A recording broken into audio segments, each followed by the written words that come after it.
Hey, what's up, guys? This is Todd Starr, and I'm back. I know I've uploaded a few videos, and now it's time for me to talk a little bit about the WWE and what's going on in it today.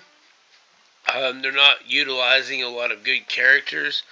Let's take The Miz.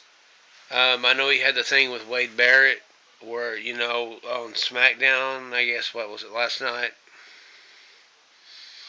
But it was good to see on Monday Night Raw that Mr. Perfect Son is going to get a push finally. Um, I think that's really cool that they did that. I like the name that they chose. It was kind of like the way when The Rock come out and he chose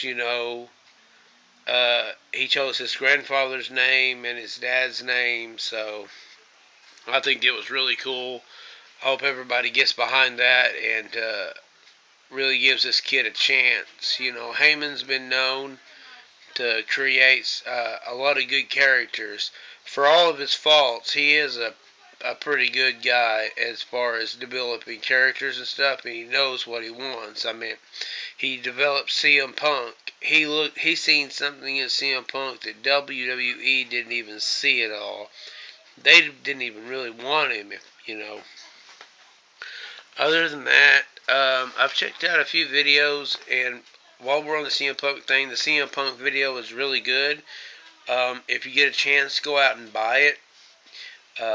If you have Netflix, you can watch it on that before you buy it. That way, you can buy it later, but you can watch a lot of.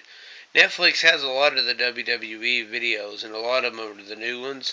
So check that out. For $7 a month, for streaming, you can't really beat that. Especially a lot of them videos, are hell, they cost $10. So that way you can watch them on Netflix, keep them in the wrapper, and keep them in mint condition, mint in box. Some of the other things I want to talk about is the Brock Lesnar. How about I say that right, Lesnar? Uh, they brought him back as this beast, but